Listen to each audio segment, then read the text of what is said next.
বাইতে জানো না কেন ধরো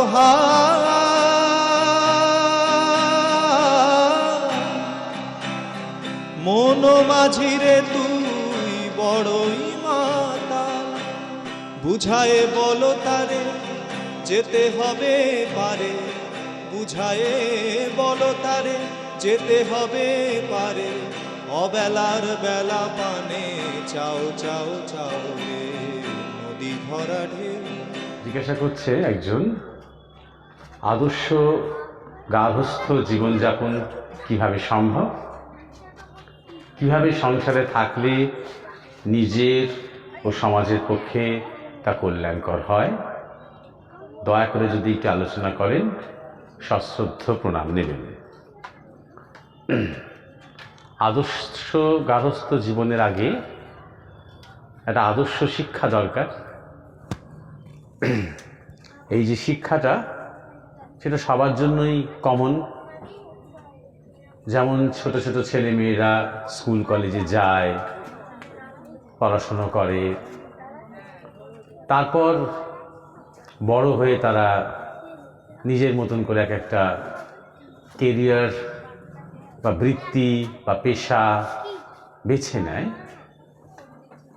সেই রকম গার্হস্থ্য জীবন, ব্রহ্মচর্য জীবন, সন্ন্যাসের জীবন এবং বানপ্রস্থ জীবন, এই জীবনগুলোর পেছনে দরকার একটা আদর্শ শিক্ষা। শিক্ষার মূল ভিতটা হচ্ছে এই আদর্শটাকে তৈরি করে দেওয়া, সামনের উদ্দেশ্য বা লক্ষ্যটাকে চিহ্নিত করে দেওয়া। তো যখন কোনো একজন পুরুষ এবং নারী গার্হস্থ্য জীবনে প্রবেশ করবে, প্রথমত তারা জানবে যে দাম্পত্য জীবনের কলা এবং বিজ্ঞান কি, একটা সম্পর্ক, আজীবন যে একটা সম্পর্ক যা দিয়ে সংসার রচনা হচ্ছে, সেই সম্পর্কটা কিভাবে গড়ে ওঠে, তাকে রক্ষা করতে হয়, তাকে এক সুন্দর পরিণতির দিকে নিয়ে যেতে হয়। প্রথমত সেটা তারা জানবে, সেই শিক্ষাটা যেন থাকে গার্হস্থ্য জীবন শুরু হওয়ার আগে। এই জন্যই বলছি আমি এত কথা, কারণ আমি দেখেছি যে বিয়ের বয়স হলেই ছেলেরা এবং মেয়েরা হয়তো বিবাহ করছে, তাদের বিবাহ দেয়া হচ্ছে, বা তারা নিজেরা বিবাহ সিদ্ধান্ত নিয়ে নিজেরা বিবাহ করছে পছন্দ করে, কিন্তু বিবাহিত জীবন সম্বন্ধে তারা কিছু জানে না। না জানে একটা ছেলে তার পিতার কাছে বা তার মাস্টারমশাইদের কাছ থেকে কিছু শেখেনি সে ব্যাপারে, না জানে একটি মেয়ে, সেও তার মায়ের কাছ থেকে বা তার মা দিদিমণিদের কাছ থেকে বা অভিভাবকদের কাছ থেকে সে কিছু শিখেছে বিবাহিত জীবন সম্বন্ধে। বিবাহিত জীবনের দায় দায়িত্ব, বিবাহিত জীবনে যে দায়বদ্ধতা, সে সম্বন্ধে সে কিছু শেখেনি। তো এই শেখাটা আগে দরকার, নাহলে শুধুমাত্র কয়েকটা কথা বা কয়েকটা বক্তৃতা দিয়ে শেখা যায় না। আমরা যে কোনো একটা সাবজেক্ট শিখতে গেলে, যেখানে আমরা এত বছরের কোর্স করছি তার জন্য, সেখানে গার্হস্থ্য জীবনের মতন একটা 25 বছর, 30 বছর, 40 বছরের যে জীবন, তার জন্য না হয় কোর্স না হয় নাই করলাম, কিন্তু জীবনের মধ্যে তার শিক্ষাটা যেন থাকে, যেন তৈরি হয়, এবং তার সামনে সবসময় যেন একটা দৃষ্টান্ত থাকে, তার মা বাবার মধ্যে, তাদের বড়দের মধ্যে একটা ছেলে বা মেয়ে যেন দেখতে পায় মাঝে মাঝে যে আদর্শ গার্হস্থ্য জীবনটা কেমন কেমন হওয়া উচিত, স্বামী স্ত্রীর মধ্যে সম্পর্ক কেমন হওয়া উচিত, মা বাবার সাথে ছেলে মেয়েদের সম্পর্ক কেমন হওয়া উচিত, একটা পরিবারের সাথে প্রতিবেশীদের সম্পর্ক কেমন হওয়া উচিত, আত্মীয়তা, লৌকিকতা, বাড়িতে অতিথি এলে কি করতে হয়, এগুলো কেমন হওয়া উচিত। আমি ধরুন কোনো একটা বাড়িতে গেলাম, গিয়ে দেখলাম 14 বছরের ছেলেটা, সে ওই মাথা নিচু করে সে মোবাইল ঘেটে যাচ্ছে, ঘেটেই যাচ্ছে, তার কিছু যায় আসে না কেউ এলো কি এলো না, বাড়ির শিক্ষার অভাব এটা। সুতরাং গার্হস্থ্য জীবন, এই ছোটো ছোটো উদাহরণ দিয়ে আমি বলার চেষ্টা করছি। গার্হস্থ্য জীবনে যখন কেউ প্রবেশ করবে, তার আগে তার একটা ভিত দরকার, একটা শিক্ষা দরকার, একটা প্রশিক্ষণ দরকার, যে ব্যাপারে সমাজকে এবং আমাদের অত্যন্ত সচেতন থাকতে হবে। না হলে গার্হস্থ্য জীবনে শুরু থেকেই একটা ভুল বোঝাবুঝি, একের মধ্যে টানা পড়েন, এগুলো তৈরি হয়েই যায়। যেহেতু আজকাল ছেলেমেয়েরা খুব একটা সমাজের মধ্যে বড় হয় না, ঘরের মধ্যে বড় হয়, এবং একটু স্বার্থপরতা এবং সুবিধাবাদী একটা পরিবেশের মধ্যে যেহেতু তারা বড় হয়, তাই জন্য গার্হস্থ্য জীবন মানেই সেখানে অ্যাডজাস্টমেন্ট সেখানে শুরুই হচ্ছে একটা অ্যাডজাস্টমেন্ট দিয়ে, যেখানে শুরুই হচ্ছে একটা পারস্পরিক একটা বোঝাপড়া। আমি আমার অভ্যেস, আমার জেদ, আমার চর্চাগুলো একই রকমভাবে চালিয়ে যাব, অন্যকে সবাইকে আমাকে মেনে নিতে হবে তা নয়। আমি চালিয়ে যাব, আমাকেও একটুখানি ছাড়তে হবে, অপরজনকে একটু ছাড়তে হবে। এই অ্যাডজাস্টমেন্টের সাথে সাথে শুধু একটা ছেলে এবং একটা মেয়ের মধ্যে সম্পর্ক নয়, দুটো পরিবারের নতুন করে একটা আত্মীয়তা। ভারতবর্ষ তো বিবাহ নিয়ে এটাই ভেবেছে, একটা সামাজিক বন্ধন তৈরি করা, কুটুম্ব বলা হয় তাই জন্য, অর্থাৎ নতুন আত্মীয়। তো এই যে ব্যাকগ্রাউন্ডটা, গার্হস্থ্য জীবন মানে শুধুমাত্র বিয়ে করলো এবং থাকতে আরম্ভ করলো তা নয়, তার পেছনে আরো অনেক প্রস্তুতির দরকার আছে। এটা প্রথম কথা। দ্বিতীয় কথা হচ্ছে, গার্হস্থ্য জীবনের যে আদর্শর কথা জিজ্ঞাসা করেছেন প্রশ্নকর্তা, তাকে একটা কথা বলি যে গার্হস্থ্য জীবন থেকে যেন সুসন্তান আসে, এটা একটা খুব বড় ভূমিকা সমাজের মধ্যে। গৃহস্থ সবসময় তিনি ঈশ্বরকে বা একটা উদ্দেশ্যকে সামনে রেখে তার গার্হস্থ্য জীবন তৈরি করবেন। তাই জন্যে ভারতবর্ষে বলা হতো গার্হস্থ্য আশ্রম, অর্থাৎ যে গার্হস্থ্য জীবন ঈশ্বরকে, জীবনে যেটা প্রকৃত উদ্দেশ্য, সেই উদ্দেশ্যকে কেন্দ্র করে আবর্তিত হয়, স্বার্থকে কেন্দ্র করে নয়। দুটো চাকরি এবং ব্যাংক অ্যাকাউন্ট তার ব্যালেন্স কেন্দ্র করে নয়, বা ঘর বাড়ি কি কটা ঘর বাড়ালাম, কি কত জমি বাড়ালাম, কত আমার প্রভাব প্রতিপত্তি প্রসার বাড়লো, কে কত নম্বর পেল, কে কত পাশ করলো, তার উপরে একটা গার্হস্থ্য জীবন দাঁড়িয়ে থাকে না, থাকে উচিত নয়। আদর্শ গার্হস্থ্য জীবন দাঁড়িয়ে থাকবে, তার মূল সেন্টার হবে উদ্দেশ্য। উদ্দেশ্য হচ্ছে আমরা সবাই মিলে সম্মিলিতভাবে ঈশ্বরের পথে এগোচ্ছি, নিজের মতন করে। তার জন্য যে সবসময় জপ ধ্যান করতে হবে বা তপস্যা করতে হবে তা নয়, কিন্তু মনের চিন্তাটা রাখতে হবে, মনের সেই ভাবটা রাখতে হবে যে আমাদের কর্ম, আমাদের কথা, আমাদের আচার আচরণ সব একটা হায়ার ডাইমেনশনের জন্য, আরো উচ্চতর একটা বিবর্তনের জন্য। আজকে আমরা যে অবস্থায় আছি, এই গার্হস্থ্য জীবন পালন করতে করতে 5 বছর পরে আমরা আরেকটু উন্নত জায়গায় পৌঁছেছি সবাই মিলে। প্রথম কথাটা মনে রাখতে হবে। এবং এই পরিবেশের উপরে ভিত্তি করে স্বামী স্ত্রীর মধ্যে থেকে উন্নত সন্তান আসবে জগতে।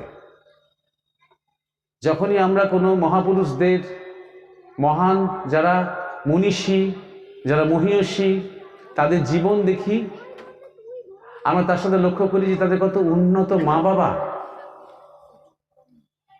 স্বামী বিবেকানন্দই হোক, বিদ্যাসাগর মহাশয়ই হোক, রবীন্দ্রনাথ ঠাকুরই হোক, ঠাকুর শ্রীরামকৃষ্ণই হোক, যত আমরা উন্নত মহাত্মাদের দেখি, তিনি বিজ্ঞানের চর্চা হতে পারে, তার প্রফুল্লচন্দ্র রায় হতে পারে, জগদীশচন্দ্র বসু হতে পারে, বাঙালি ভারতীয় পৃথিবীর আমরা দেখি উন্নত পরিবার, উন্নত মা বাবাকে আধার করে উন্নত সন্তানেরা আসে। তাই না গার্হস্থ্য জীবনের একটা প্রধান বড় উদ্দেশ্য হবে যে আমাদেরকে অবলম্বন করে, আমাদেরকে আধার করে যেন উন্নত সন্তান আসে। উন্নত বলতে সে কি করবে? সমাজে, দেশে সে একটা সদর্থক কোনো ভূমিকা পালন করবে। উন্নত বলতে শুধু সে নিজের জন্য ভাববে না, শুধু নিজের ধন সম্পত্তি প্রতিপত্তি নিজের মান শুধু তার নিজের জন্য সে উজ্জ্বল হবে না, সবার জন্য উজ্জ্বল হবে। আজকে আমরা তাঁকেই মনে রেখেছি যিনি সবার জন্য কিছু করেছেন। আমার পেছনে যা ছবি আছে আমাদের গুরুদেব স্বামী পরমানন্দ, তাঁরও একজন খুব উন্নত মা, অথচ তিনি প্রায় নিরক্ষর, একেবারে গ্রামের একজন, কিন্তু খুবই উন্নত মহীয়সী তিনি, এবং খুবই অনন্য অন্য রকম এক বাবা। সেই আধার করে তার জন্ম। আজকে পৃথিবীর বহু জায়গায় তিনি খুব সমাদৃত, পূজিত। তার কথা, তার লেখা, তার বলা, তার কাজ ছড়িয়ে পড়েছে অনেক জায়গায়। এই সিঙ্গুর অঞ্চলেও যারা জানেন ভালো করে তার প্রভাব আছে প্রচুর। এই সিঙ্গুরে তিনি খুব এসেছেন, খুব কাজ করেছেন। আমার মনে আছে ওনার এক মাস্টারমশাই ছিলেন ছোটবেলাকার। সেই মাস্টারমশাই খুব কড়া ছিলেন তিনি। আমাদের গুরু মহারাজের যখন বয়স অল্প, হয়তো কেউ অঙ্ক পারলো না, তখন তার জুলপি ধরে টেনে উদ্বোস করাতেন। সেই মাস্টারমশাই শেষ জীবনটা তিনি কাটিয়েছিলেন গুরু মহারাজের আশ্রমে, অর্থাৎ একটা বানপ্রস্থ জীবন তিনি যাপন করেছিলেন। তার আর কেউ তেমন ছিল না। তিনি শেষ কয়েকটা বছর তখন তিনি বৃদ্ধ আশ্রমে কাটিয়েছিলেন। তা সত্যি মাস্টারমশাই তো মাস্টারমশাই তিনি। সারাদিন তিনি শুধু কিছু না কিছু বইই পড়তেন, কোনো কথার মধ্যে থাকতেন না সাথে পাচ্ছে। গুরু মহারাজের আলোচনা যখন চলতো তখন সামনে এসে বসতেন, যেই হয়ে যেত আবার একটা বই নিয়ে পড়তে শুরু করতেন, মন দিয়ে এক মনে তিনি বই পড়তেন। তো আমরা যখন তাকে জিজ্ঞাসা করতাম গুরু মহারাজের কথা, ছোটবেলাকার কথা, উনি বলতেন সবই ঠিক আছে, কিন্তু পড়াশোনাটা আর করলো না, করলে কত দূর উঠে যেতে পারত। মানে এটা একটা সংস্কার, আমরা মজা পেতাম।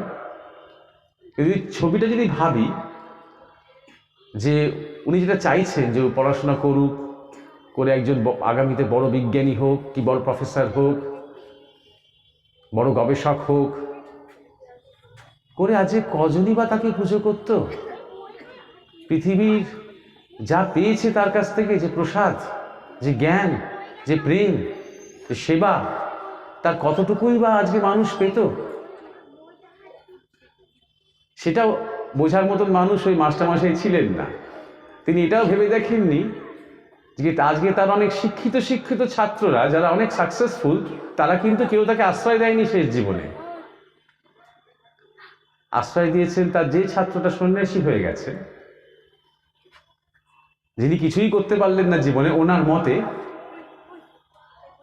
তিনি তার খাওয়া দাওয়া, থাকা, সেবা শুশ্রূষা, ডাক্তার, বুদ্ধি, হাসপাতাল, সমস্ত কিছুর দায়িত্ব তিনি নিয়েছেন, তিনি নিতে পারেন। এই জন্য এই কথাটা উদাহরণটা দিলাম আমি, যে আমরা সাকসেস বলতে কি বুঝি, সফলতা কি বলতে কি বুঝি। সফলতা বলতে বুঝি আমরা আমাদের ব্যক্তিগত চাহিদাগুলো মিটছে কিনা সেটাকে, আমার অ্যাম্বিশনটাকে বোঝায়। আরেকটা শব্দ আছে বাংলায়, সার্থক। আমার জীবন সফল হলো কিনা থেকেও বড় প্রশ্ন, আমার জীবন সার্থক হলো কিনা, আরো 10টা মানুষের কাজে লাগলো কিনা, এই জীবন, এই জগৎ, এই প্রকৃতি একটা উন্নত ভাইব্রেশন পেল কিনা আমার জীবনটা থেকে। আমি নাশ করলাম না আমি কিছু গঠন করলাম, আমি শুধু প্রকৃতির থেকে শুধু কতটা ভোগ করতে পারবো সেই করেই জীবন কাটালাম, নাকি আমি কিছু ফেরত দেওয়ারও চেষ্টা করলাম? সমাজের কাছ থেকে, মানুষের কাছ থেকে যা কিছু পেয়েছি, এখনো পেয়ে যাচ্ছি, প্রতিনিয়ত আমরা চারপাশ থেকে অক্সিজেন পাচ্ছি, জল পাচ্ছি, সূর্য পাচ্ছি, চাঁদ পাচ্ছি, এত কিছু যে প্রকৃতি থেকে পাচ্ছি, এত মানুষের কাছ থেকে এত কিছু পেয়েছি, গুরুদের কাছ থেকে, শিক্ষকদের কাছ থেকে, মা বাবাদের কাছ থেকে, সমাজের কাছ থেকে, দেশের কাছ থেকে, বিনিময়ে আমি কি কিছু ফেরত দিতে পারছি যা সর্বহিতকর, যা সর্বকল্যাণকর?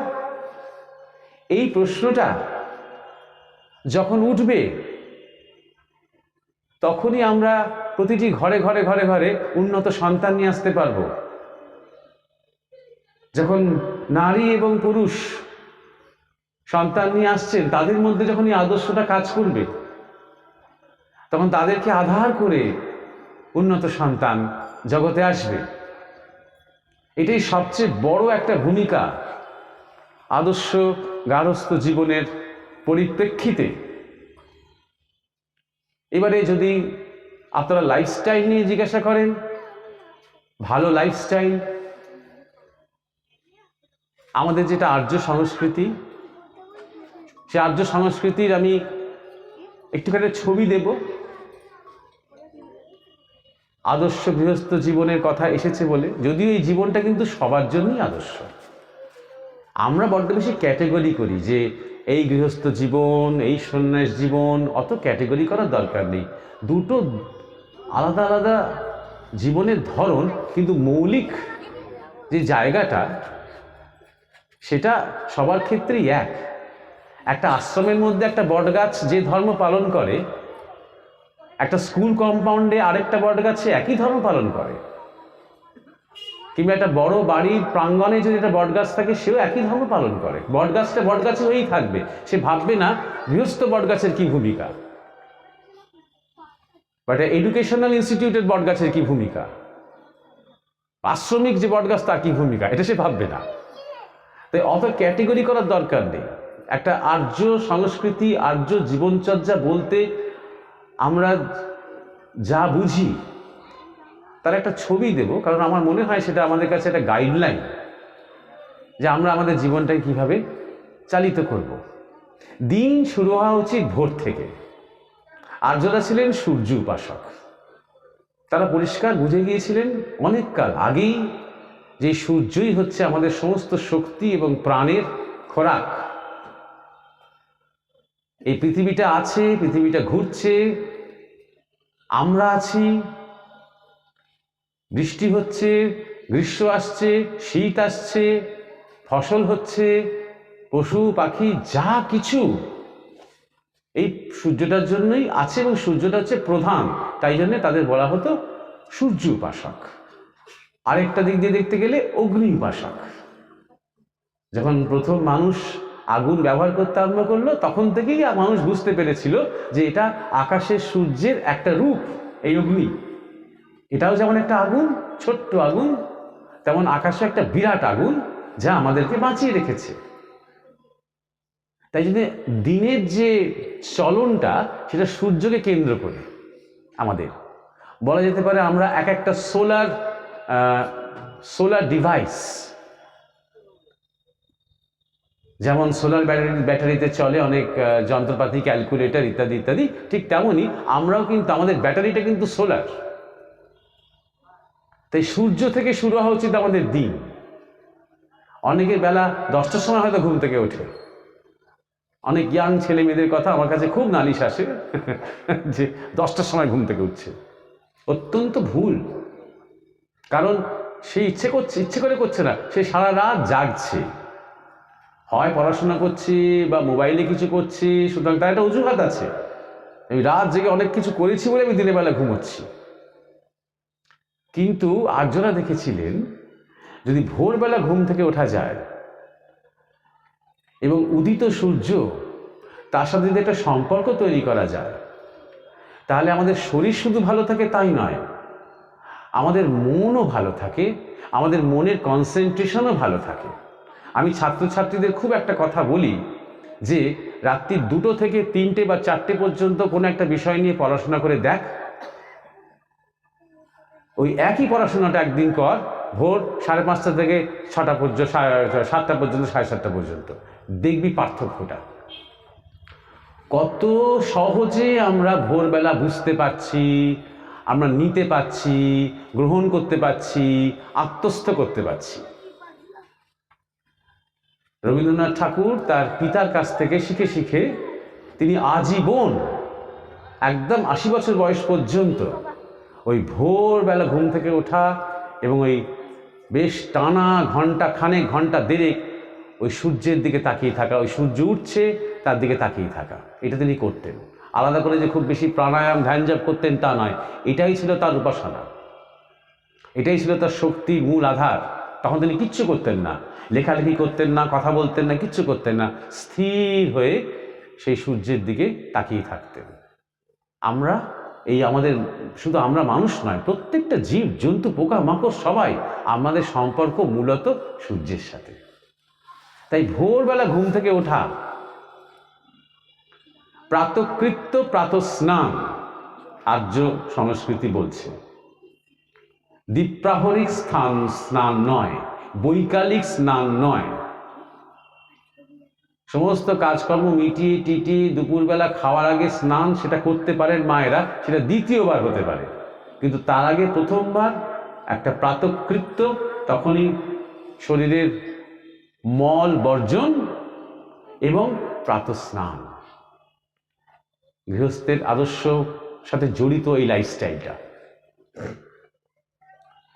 তারপর কেউ যদি মর্নিং ওয়াক করতে চান করতে পারেন, কারণ সকালবেলার যে ওই একই কথা, সূর্য যতক্ষণ পূর্ব আকাশে ততক্ষণ সেই রোদ, সেই আলো, সেই হাওয়া অত্যন্ত উপকারী আমাদের পক্ষে, অত্যন্ত ভীষণ উপকারী।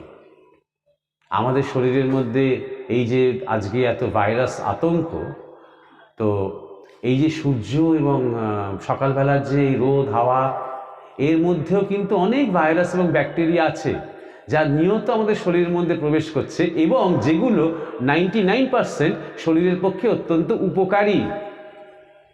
ভাইরাস মানেই একটা ভয়ঙ্কর খারাপ কিছু নয়। বেশিরভাগ ভাইরাস যা কিছু শরীরের মধ্যে আছে বা ব্যাকটেরিয়া আছে, সেগুলো শরীরের উপকার করার জন্য আছে, আর যা কিছু অপকার করে ফেলছে সেটা সেই ভাইরাসটার দোষে নয়, আমার শরীরের ইমিউনিটির প্রবলেমের জন্য। আর যখন অপকার করছে তখন তার যে প্রতিষেধক, সেটার সাথে লড়াই করবে যেটা যে শক্তি, সেটাও তৈরি হয় শরীরের মধ্যে, এবং সেইটাও যোগান দেয় ওই সূর্য, সকালের সূর্য। তাই জন্যই বলা হয় যে পূর্ব দিকে সূর্যের দিকে মুখ করে সব কিছু করা ভালো।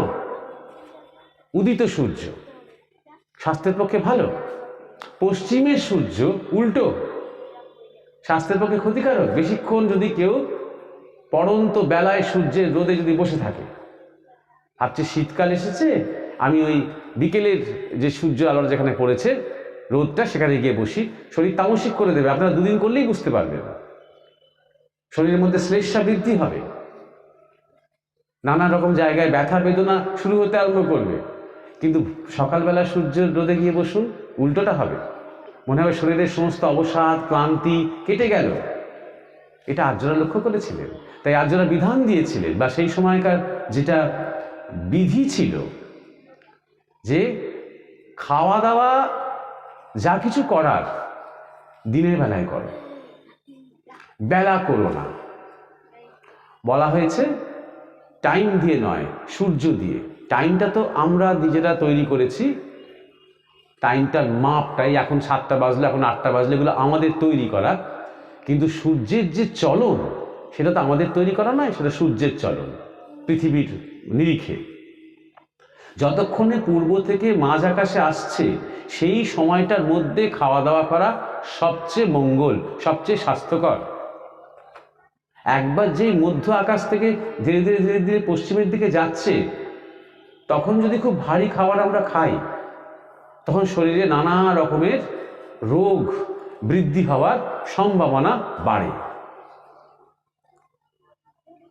আমি খুব লক্ষ্য করেছি, গ্রামের দিকেও, শহরের দিকেও, মফস্বলের দিকেও যে মায়েদের হয়তো বেশি বয়স হয়নি, 35, 40, 45, বাড়ির মায়েদের নানা রকম শারীরিক অসুবিধে, অনেকে প্রায় খুঁড়িয়ে খুঁড়িয়ে হাঁটছে, কোমরে ব্যথা, হাঁটুতে ব্যথা, গোড়ালিতে ব্যথা। এত কম বয়সে এরকম কেন? বেশিরভাগটাই হচ্ছে অ্যাসিডিটির জন্য। অ্যাসিডিটি কেন হচ্ছে? কারণ বাড়ির সবাইকে খাইয়ে তিনি হয়তো প্রত্যেক দিন 2:30, 3টে এরকম সময় খেতে বসছেন, সেই কারণে।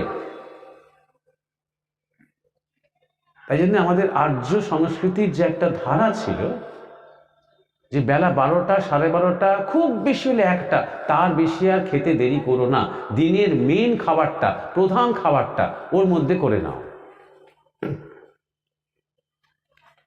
আদর্শ গৃহস্থ জীবন যদি যাপন করতে হয়, সে আদর্শটাকে বহন করার জন্যও একটা সুস্থ মন এবং একটা সুস্থ শরীর দরকার। কোনো একটা ভালো কথা, কোনো একটা ভালো আলোচনা শুনে বুঝতে গেলেও তার নিজের যন্ত্রটা তৈরি করা দরকার ভালো করে। কোনো কিছু ধারণ করতে গেলে, এটাকে ধারণ বলে, তার জন্য সেই ধারণ শক্তিকে, সে যে ধারণ করবে তার যে যন্ত্রটাকে, সেটাকে পোক্ত হওয়া দরকার। তারপরে দুপুরবেলা বলা হচ্ছে, যেদিন ধরুন বাড়িতে আছেন সবাই, দুপুরবেলা বিশ্রাম, নিদ্রা নয়, নিদ্রা রাতে আর দুপুরে বিশ্রাম। যদি দুপুরবেলা খাওয়া দাওয়া করে একদম 3 ঘন্টা কেউ নাক ডাকিয়ে ঘুমোয়, শরীরের পক্ষে খুব ক্ষতিকারক, খুব হানিকর। শরীরের সমস্ত শক্তি বেরিয়ে যায় দুপুরে বিশ্রাম করলে। আমাদের নিম্নাঙ্গ অর্থাৎ আমাদের নাভি থেকে নিচে গরম হয়ে যায়, অধিক উষ্ণ হয়। এর সবকটাই কিন্তু আপনারা মিলিয়ে দেখতে পারেন, আমার কথার সাথে মিলিয়ে দেখতে পারেন।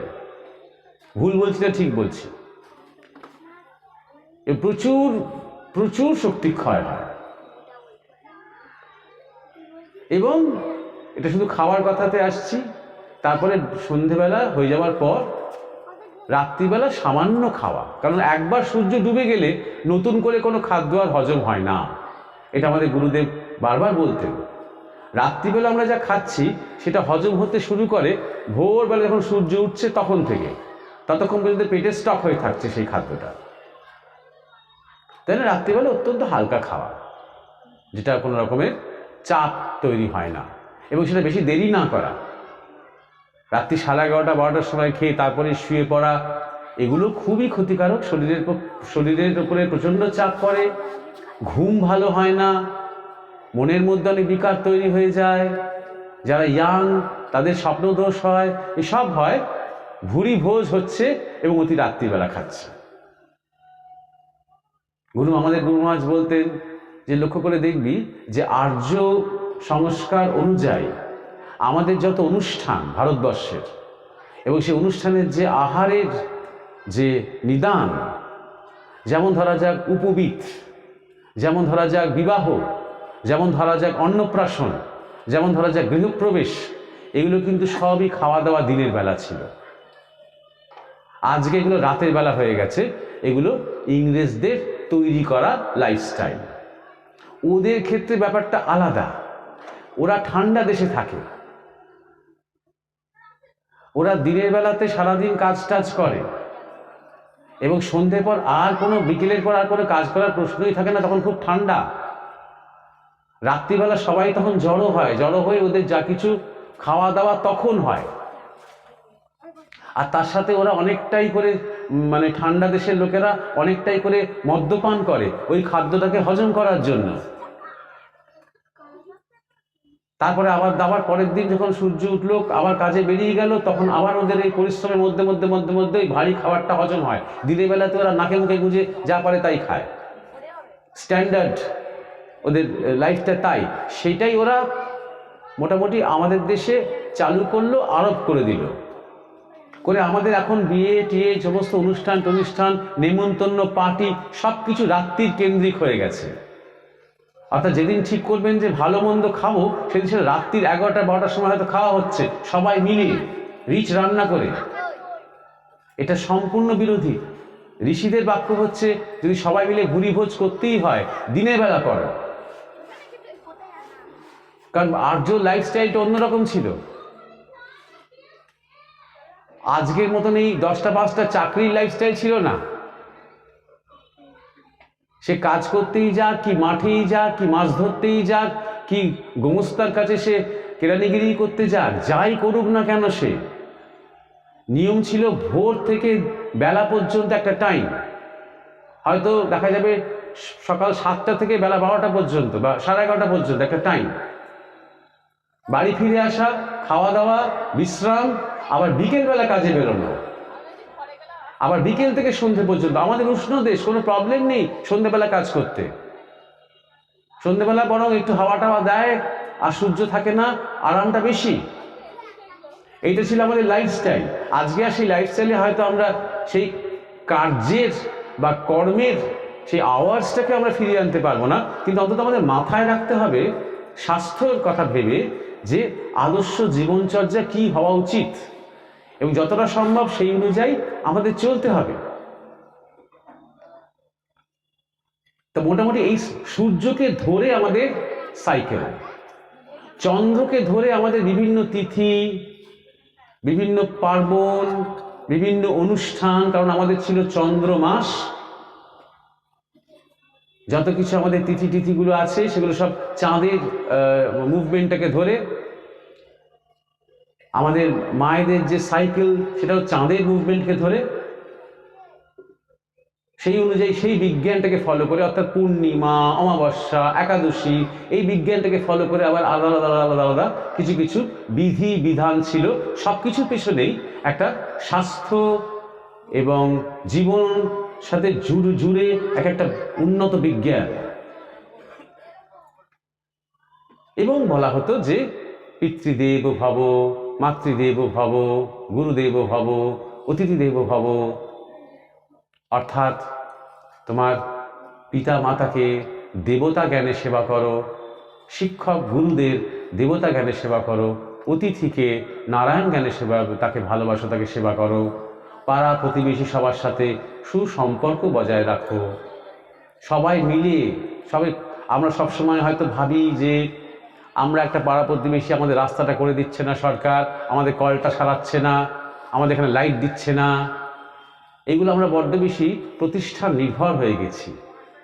অন্যরা করবে, আমরা শুধু তাটা ভোগ করব, এইটা হয়ে গেছে। কিন্তু আদর্শ যে গৃহস্থ জীবনের কথা বলা হচ্ছে, সেখানে একটা গ্রামের মানুষ, একটা পাড়ার মানুষ, তারা নিজেরাই ঠিক করলো যে চলো আমরাই ডেভেলপ করি, আমাদেরই তো এলাকা, আমাদেরই তো এরিয়া, আমরা যদি করছি মানে সেটাও তো আমরা সরকারকে সাহায্যই করছি একরকম। আমরা যদি নিজেরা করতে পারি, সবাই মিলে একটুখানি টাকা পয়সা তুলে রাস্তাটা ঠিক করতে পারি, করব। যদি কলটা ঠিক করতে পারি, একটা কল লাগাতে পারি, লাগাবো। যদি রাস্তার আলোগুলো ঠিক করতে পারি, করি, চলো সবাই মিলে করি, এটা তো আমাদেরই জায়গা, আমরা তো শেয়ার করছি। এরকমভাবে বিভিন্নভাবে যদি আমাদের একটা কমিটমেন্ট তৈরি হয়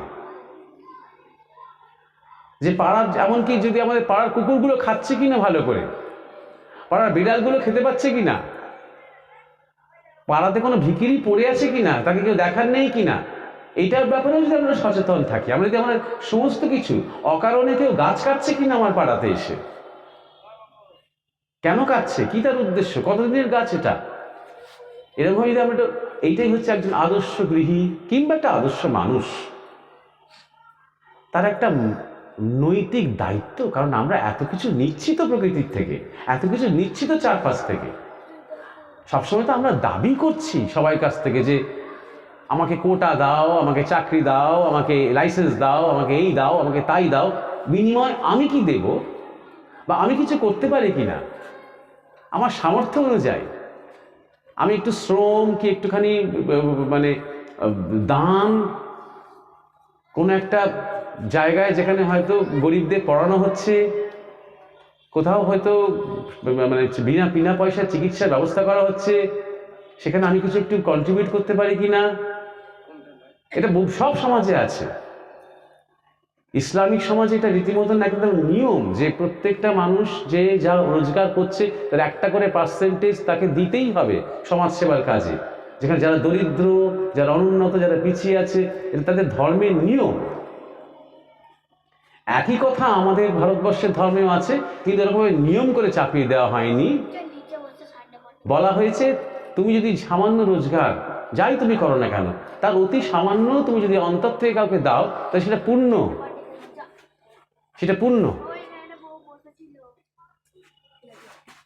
ঋষিরা বলতেন ভারতবর্ষে যে একজন মানুষের যে মাথা থেকে পরিশ্রম করে তার কপাল থেকে যে ঘামটা মাটিতে পড়ছে, সেই ঘামটা আমাদের গঙ্গার থেকে বেশি পবিত্র। ঋষিরা বলেন এই কথাটা। এবং সেই চাষিটা, আমাদের যখন গুরু মহারাজ যখন বড় আশ্রম করেছেন, সেই সময় হয়তো মাঠে সারাদিন খেটে খুঁটে এসে একটা কৃষক সে হয়তো প্রণাম করলো, করে তার গামছার গিঁটটা খুলে 2 টাকা, ময়লা একটা 2 টাকা সে গুরু মহারাজের পাশে দিল। গুরু মহারাজ বলতেন এই অর্থটা আমার কাছে কোন একজন স্মাগলার এসে 2 লক্ষ টাকা দিচ্ছে তার থেকে অনেক বেশি মূল্যবান এটা। আর এতে তার অনেক অনেক পুণ্যকর্ম হচ্ছে, তার নিজের কর্মশুদ্ধি হচ্ছে এটার দ্বারা। সুতরাং ধর্মের একটা সংজ্ঞা হচ্ছে শুধু নিজের জন্য বাঁচা নয়, সবাইকে নিয়ে বাঁচা। আসলে সবাই বেঁচে আছে বলেই কিন্তু আমরা বেঁচে আছি, কিন্তু সেই ধারণাটা আমাদের মধ্যে সবসময় থাকে না। আমরা যদি ভাবি যে গাছপালা, নদী, নালা কিছুই থাকবে না, শুধু আমরা থাকবো, আমরা জানি সেটা অবাস্তব, সেটা সম্ভব নয়। তেমন চারপাশে মানুষজন, প্রকৃতি, মাটি, গাছপালা সবাই আছে বলেই আমি আছি, এবং সেটা আমার একটা দায়িত্ব। আমার একটা বিশ্ব ব্রহ্মাণ্ডের একটা বড় ফ্যামিলির একটা অংশ। শুধুমাত্র আমি একটা পরিবারের একজন কেউ নই। বসুধৈব কুটুম্বকম, এই পুরো জগৎ আমার আত্মীয়। এই বুদ্ধি নিয়ে, এই বিচার নিয়ে একজন আদর্শ মানুষ এবং একটা আদর্শ গার্হস্থ্য জীবন গড়ে ওঠে। একটা বয়স পর্যন্ত গৃহস্থী, একটা বয়স পর্যন্ত ছেলেমেয়েরা আছে, তারা বড় হচ্ছে, মানুষ হচ্ছে, তার অনেক দায় দায়িত্ব আছে, কাজ আছে, ভালোবাসা আছে, স্নেহ আছে, মোহ আছে। কিন্তু একটা বয়সের পর যখন ছেলেমেয়েরা বড় হয়ে গেল, তারা যখন উপার্জন সক্ষম হলো, তারা যখন ম্যাচিওর করলো, তখন গৃহস্থ ধর্মের আদর্শ হচ্ছে এইবার নিজেকে মানসিকভাবে একটু সরিয়ে নাও এই সংসার থেকে, একটু ওই মোহর যে নজরটা, মোহর যে দৃষ্টিটা, সেইটাকে একটু উইথড্র করো। এবার তুমি তোমার নিজের জীবনের আসল উদ্দেশ্যের দিকে আরেকটু একাগ্র হও। আর তোমাকে অতটা দরকার নেই নিত্য নৈমিত্তিক এই সংসারের মধ্যে টানাপোড়েন করার জন্য, আর তোমার অতটা প্রয়োজন নেই। স্বীকার করো সেই সত্যটা। এটাও গৃহস্থ ধর্মের মধ্যে পড়ে। তাই জন্য গৃহস্থ ধর্মের পরেই ছিল বানপ্রস্থ। বানপ্রস্থ মানে যে কোথাও চলে যেতে হবে তা নয়। বানপ্রস্থ মানে তুমি সংসার থেকে একটু রিটায়ার করলে। এটা এক একটা বড় বড় মঠ মিশনেও তাই হয়। হয়তো অনেকে জানেন না যে 50, 60, 65 বছর পর্যন্ত কোনো সন্ন্যাসী হয়তো প্রচণ্ড কর্মযোগ করেছেন, তারপরে তিনি যখন দেখেন যে ইয়াং সন্ন্যাসীরা এবার তৈরি হয়ে গেছে, তখন তিনি নিজেই হয়তো বলেন যে এবার আমি একটু আমার সাধনার মধ্যে ডুব দিই, তোমরা এবার আস্তে আস্তে দায়িত্বটা নিয়ে নাও তোমাদের কাঁধে। তাই জন্যই মঠ এবং মিশন। মিশন হচ্ছে সেই জায়গা যেখান থেকে এই সমস্ত কর্মযোগ এবং সেবাযোগ করা হয়, আর মঠ হচ্ছে সেই জায়গা যেখানে সবাই নির্জনে সাধনা করেন, একাকী থাকেন। সেখানে সাধারণ মানুষ অতটা যেতে পারে না। তাই জন্য সন্ন্যাসীরাও, তাদেরও একটা বানপ্রস্থ শুরু হয় কিন্তু তাদের জীবনে অ্যাক্টিভ কর্মযোগ। আর সেই অ্যাক্টিভ কর্মযোগ মানে তো খুবই জাগতিকতা থাকে। সেখানে বিল্ডিং কনস্ট্রাকশন হচ্ছে, মিস্ত্রি মজুর নিয়ে ছোটাছুটি করতে হচ্ছে, টাকা পয়সার হিসেব গুনতে হচ্ছে, নানা রকমের ঝুট ঝামেলা মোকাবিলা করতে হচ্ছে। এটা করার জন্য একটা বয়স পর্যন্ত ঠিক আছে, তবে একটা সময় তার মনে হবে না, আর আমাকে আর এটা দরকার নেই। না হলে মোহ এসে যাবে যে আমি তো এত কিছু করলাম। যতই সাধু সন্ন্যাসী হই না কেন, একটা মোহ চলে আসতেই পারে, আমার জন্যই তো এত কিছু হলো, কি ছিল আগে আর কি হলো, এরকম ধরনের অহংকার চলে আসতে পারে। তাই না, আমি এবার সরিয়ে দিই, আমি যেটুকু করার আমি করেছি, আমার দায়িত্বই পালন করেছি, এবার আমার সরে যাওয়ার টাইম হয়েছে করে এবার তিনি বানপ্রস্থের দিকে চলে গেলেন। একজন গৃহস্থরও সেই রকম ভাব রাখা উচিত নিজের জীবনে, পুরুষই হোক বা মাই হোক বা নারী হোক, যেই হোক। ছেলেমেয়েরা বড় হয়ে গেছে, তারা বিবাহ করে ফেলেছে, তারা যথেষ্ট উপার্জন করছে, ব্যাস আমি আর সব ব্যাপারে এত নাক গলাবো না। ওরা ওদের জায়গাটা তৈরি করে নিয়েছে, আস্তে আস্তে জায়গাটা নিয়ে নিক, আমি একটু নিজেকে গুটিয়ে নিই আমার জীবনের অন্য উদ্দেশ্যের দিকে, অন্য আদর্শের দিকে। এরকম বেশ কিছু সুন্দর সুন্দর বলবো, বেশ বয়স্কা মায়েদের চিনি, যারা এইরকম বয়সে এসে আবার নতুন করে গান গাইতে শুরু করেছেন, কবে ছেড়ে দিয়েছিলেন, আবার নতুন করে বই পড়তে শুরু করেছেন, নতুন করে সেলাই করতে শুরু করেছেন, যেগুলো হারিয়ে গিয়েছিল যাদের জীবন থেকে। ধ্যান, জপ, একটু ভক্তি, কীর্তন, এসবের মধ্যে আবার তারা মগ্ন হয়েছেন এবং আনন্দের সাথে, মনের মধ্যে কোনো অভিযোগ অভিমান নেই কিন্তু।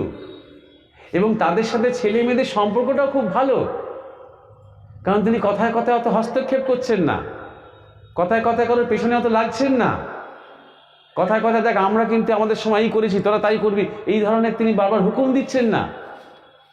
তিনি পরিবর্তনকে মেনে নিচ্ছেন, যে এরা নতুন জেনারেশন, এরা নতুন চিন্তা ধারক এবং বাহক, করুক, এগিয়ে যাক। আমার কাছে যদি পরামর্শ নিতে আসে অবশ্যই পরামর্শ দেব, উপদেষ্টার ভূমিকা।